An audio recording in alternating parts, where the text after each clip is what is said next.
Brought to you by TechnoSpark 20 series smartphones. I'm superhuman.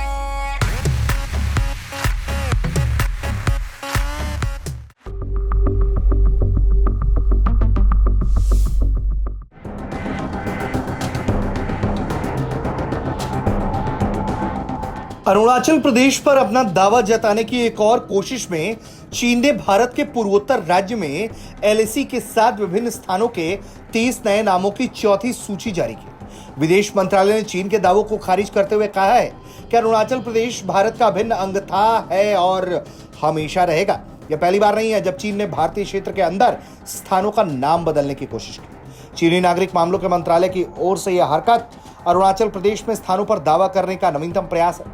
चीन ने अरुणाचल प्रदेश में तथाकथित मानकीकृत भौगोलिक नामों की एक सूची जारी की। चीन ने जिन 30 स्थानों का नाम बदला है उसमें 12 पहाड़, 4 नदियां, एक झील, एक पहाड़ी दर्रा, 11 आवासीय क्षेत्र और जमीन का टुकड़ा एक शामिल है। चीन के इन नामों को चीनी अक्षरों में लिखा है।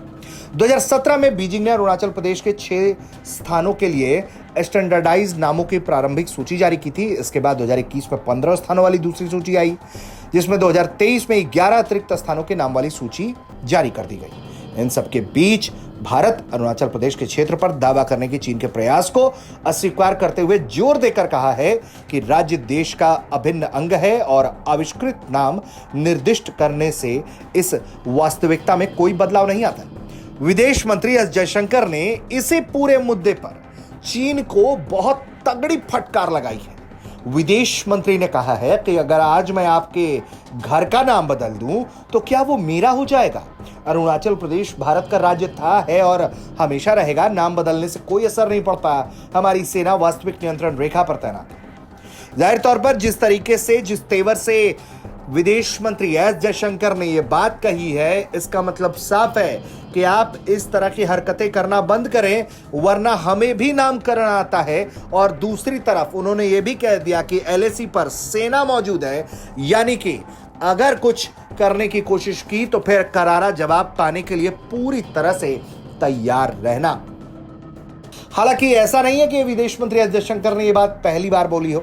भारत के विदेश मंत्रालय की तरफ से लगातार चीन को डांट पड़ रही है, लेकिन चीन लगातार इस मामले को गरमाने की कोशिश में है। चीन ने जब इस तरह के बेतुका बयान दिए थे तो उस पर भारत ने कहा था कि अरुणाचल प्रदेश भारत का अभिन्न और अविभाज्य हिस्सा था, है और हमेशा रहेगा। उन्होंने साफ कर दिया था कि इस संबंध में एक बयान भी जारी हुआ है। चीन जितनी बार चाहे अपने निराधार दावों को दोहरा सकता है, लेकिन ऐसा नहीं होने वाला।